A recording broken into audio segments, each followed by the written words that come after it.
Christian Horner came to his post-race media session armed with GPS data to back up his claim. Lando Norris, he says, had dive-bombed Max Verstappen with ill intent. If what he's saying is true, then the FIA just started a huge scandal by hitting Max Verstappen with 20 seconds worth of penalties. Here's everything you need to know. For the second race in a row, Max Verstappen and Lando Norris tangled while battling for position, but this time, it was Verstappen who faced the consequences in Mexico. Verstappen ultimately finished the Grand Prix in 6th, while Norris clinched P2, shaving 10 points off Verstappen's lead in the Drivers' Championship.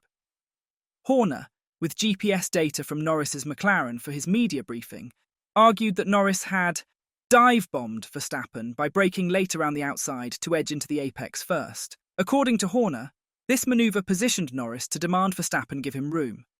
A point Horner made emphatically to reporters. First of all, I think it was very harsh to give two 10-second penalties. I think there's something more fundamental. I mean, obviously there's been a reaction to last weekend. I think it's very important for the drivers' stewards and the drivers to sit down. Because if I show you on the GPS, this is on the rundown to turn 4. This is actually Lando versus Lando. In Lando's fastest lap of the Grand Prix, the point that he's braking for turn 4 and then obviously executing the corner. On the lap, there's the incident with Max. He is 15 kilometers an hour faster and later on the brakes than his fastest lap of the Grand Prix. He wouldn't have made the corner. He would have run off track. You can see from his onboard steering. Of course, at this point in the race, he's got probably 80 kilograms more fuel than at the point that he's done his fastest lap. So, I think we're in danger of it used to be a reward of the bravest to go around the outside. I think we're in danger of flipping the overtaking laws upside down, where drivers will just try to get their nose ahead at the apex, and then claim that they have to be given room on the exit. You can see quite clearly he's effectively come off the brakes, gone in super late to try and win that argument, as far as the way these regulations are written, and then, at that point, you're penalised. The latest skirmish between Verstappen and Norris came just days after the two met at the Mexican Grand Prix drivers' briefing, where the debate over attack and defence tactics took centre stage. With mounting tensions, the call for new guidelines on these racing manoeuvres is now set to be addressed, potentially as soon as the Qatar Grand Prix. When asked if Formula One risks a serious incident, Horner responded, "I wouldn't go that far. It just changes the principle that used to be the advantage was to have the inside line. The advantage will be to have the outside line and just brake later and claim foul. So I think we just have to be very careful. The laws of physics would not have enabled Lando with the weight of the car, and look at the onboard, he wouldn't have made the corner. But I fear that we're overcomplicating the principles of going racing, trying to stipulate who's ahead at what point. The inside line historically has always had priority because it dictates the corner." Despite holding GPS data to support his stance, Horner confirmed that Red Bull won't be pursuing a right to review Verstappen's penalties. McLaren had attempted a similar review following Austin, but their request was dismissed for failing to meet the required criteria. "We won't activate a right of review on this," he said. "I think the most important thing is to address what is the way to go racing going forward. I'm not sure that it's clear to the drivers, or certain aspects of it, that you've just got to have your nose ahead at the apex point, which means that you're going to do this, you're going to come off the brakes and carry speed to get to that point to say, I'm ahead of that at that point in time, even though you wouldn't have made the pass. It's frustrating in that you don't want to have to consult a rulebook on every single overtake or defence. And you know all of these guys have grown up doing a lot of racing and understand the principles of that. I think it's just important that we don't over-regulate to a point where you encourage a behaviour that is not within the guidelines and the principles of racing." Now that we've heard from him, what does the data actually say? Following the safety car restart after an opening lap collision between Yuki Tsunoda and Alexander Albon, Verstappen held onto the lead he'd snatched from Carlos Sainz with a risky Mad Max dive to the inside of turn 1. But without the advantage of DRS, Verstappen soon saw his hold on P1 slip as Sainz reclaimed the lead with a move on lap 9. Norris closed in on the RB20, which appeared to lack the pace of the other cars.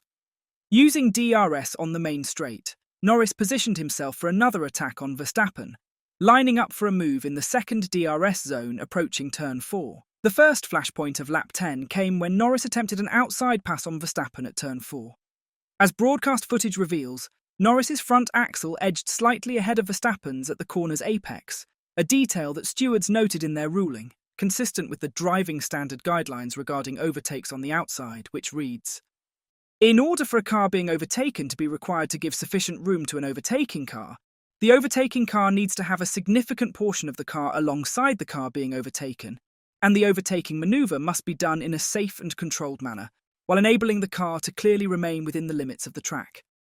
When considering what is a significant portion for an overtaking on the outside of a corner, among the various factors that will be looked at by the stewards when exercising their discretion. The stewards will consider if the overtaking car is ahead of the other car from the apex of the corner. The car being overtaken must be capable of making the corner while remaining within the limits of the track. Norris managed to stay ahead at the apex while overtaking on the outside, leaving Verstappen enough room to navigate the corner within track limits. But Verstappen didn't adhere to his responsibilities as the defending car, opting instead to counter the overtake attempt by forcing Norris off track, a move that resulted in a 10-second penalty. The stewards determined that Norris could have completed the pass cleanly within track limits had he not been forced wide by Verstappen. Telemetry analysis supports this, as it shows that Norris, despite braking later to secure the overtake, remained within track boundaries and left ample room for Verstappen to complete the corner. But Verstappen's strategy at the corner exit tells the full story. By applying 20% more throttle at the apex, he pushed Norris off the racing line. This forced Norris to lift off to avoid a collision and ultimately miss the next corner, cementing Verstappen's breach of the track limit rule. The Turn 8 manoeuvre was far less contentious than the earlier one, making it easier to assess. Frustrated by the previous incident and watching Norris pull ahead, Verstappen's aggressive attempt to reclaim the position showed a lapse in judgment, one that led to yet another 10-second penalty. Verstappen tried a dive bomb down the inside of the challenging Turn 7 at Autódromo Hermanos Rodriguez. Reviewing the driving standard guidelines for overtaking on the inside of a corner, the incident reveals that Verstappen's approach veered outside of regulated standards, intensifying his penalty outcome.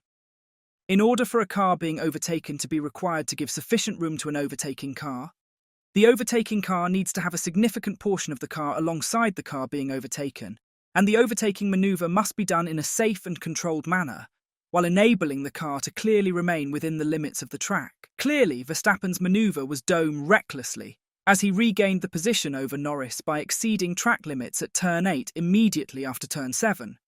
In essence, he left the track and gained an advantage. Norris's aggression at Turn 4 not only helped him exploit Verstappen's mistakes, but also highlighted the Dutch driver's overzealousness, first in his defence and then in a frustrated overtaking attempt.